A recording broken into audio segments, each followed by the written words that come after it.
ស្ម័គ្រចិត្តមើលថែលែងបងព្រោះស្នាទូគេមិនអាយដំឡៃ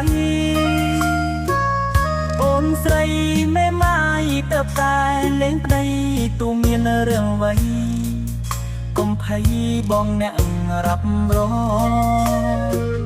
ប្រពន្ធបងអើយជាស្រីមេម៉ាយ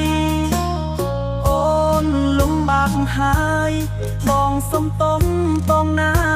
អូនស៊ូទ្រាំបន្តិចទៀតទៅណាស្ងួនធានាជូនអូនមិនអើយអូនស្រក់ទឹកភ្នែកបងអាចលះបង់ដើម្បីស្នេហា